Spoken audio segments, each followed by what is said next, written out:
America में इसका बड़ी छीछा लेदर हुआ।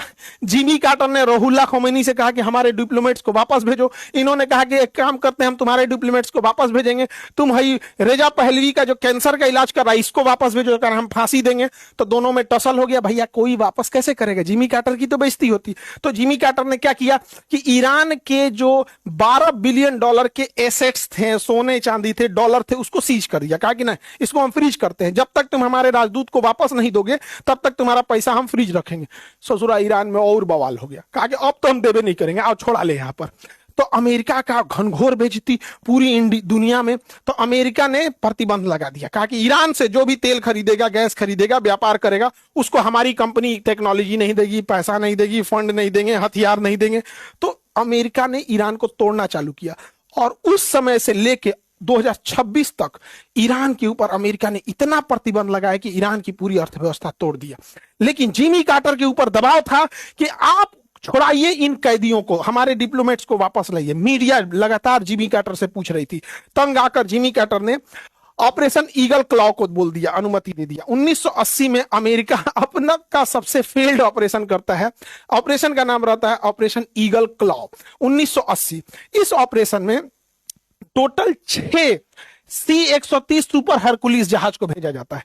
इस जहाज की खासियत ये कहीं उतर सकता है, इसमें चक्का भी होता है, और चक्का के नीचे अगर हम लोग इसमें एक तरह का समझिए एक जूता पहना दीजिए, स्लेट पहना देंगे, तो ये बर्फ पे भी उतर सकता है, रेगिस्तान में भी उतर सकता है, बालू पे भी उतर सकता है, कच्ची सड़क पे भी उतर सकता है।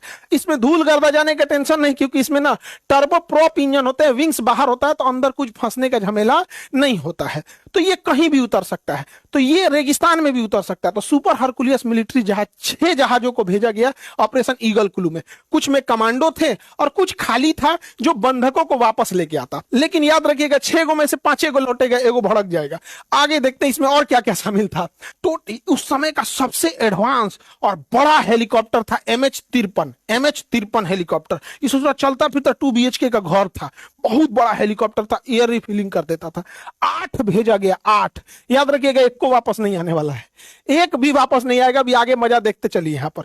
अब इन हेलीकॉप्टर को कैसे ले जाया जाए, तो देखिए हेलीकॉप्टर को ले जाने के लिए तो हम विमान वाहक पोत यूज कर सकते हैं। इसमें हेलीकॉप्टर को रखेंगे, ये पानी वाली जहाज होती है, इसमें 6 महीने का राशन ईंधन भरा होता है, ये जा सकती है और किसी भी देश के सामने लग जाएगी।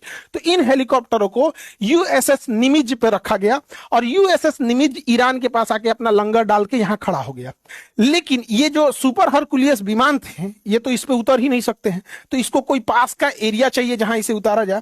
तो ओमान के पास यहां पर एक छोटा सा द्वीप है, उसका नाम है मसीराह द्वीप। इस मसीराह द्वीप के एयरपोर्ट पर इन 6 हरकुलिस जहाजों को रखा गया और डिसाइड हुआ कि यहां से ये हेलीकॉप्टर उड़ान भरेंगे तेहरान के लिए और यहां से ये विमान तेहरान के लिए उड़ान भरेंगे। और एक जगह तेहरान से पहले, चूंकि ये रेगिस्तान में भी उतर सकते हैं, तो ये एक खाली जगह रेगिस्तान में उतर जाएंगे। उस रेगिस्तान का नाम रखा गया डेजर्ट 1, ऐसे कोड नाम रखा गया डेजर्ट 1। अब देखिए 1980 का दशक चल रहा है, रेगिस्तान में वैसे ही कोई रहता नहीं है, दूर दूर तक रेगिस्तान में कोई नहीं रहता है। तो इन लोगों ने पहले डिसाइड किया था एक सुनसान रेगिस्तान तेहरान से 150 किलोमीटर दूर, वहां इन लोगों ने हेलीकॉप्टर और रेगिस्तान में जहाजिया को उतार देंगे लोग। और वहां पे ना मोबाइल था उस समय, कोई देखियो लेगा तो गोली मार देंगे सब, या तो बंधक बना लेंगे। ना मोबाइल था, ना सैटेलाइट उतना एडवांस थे, तो रेगिस्तान में पड़े रह जाएंगे तो कोई दिक्कत नहीं है। और उसके बाद यहां से जाएंगे हम तेहरान और तेहरान से उनको छोड़ा के लाएंगे। तो इनका प्लान सब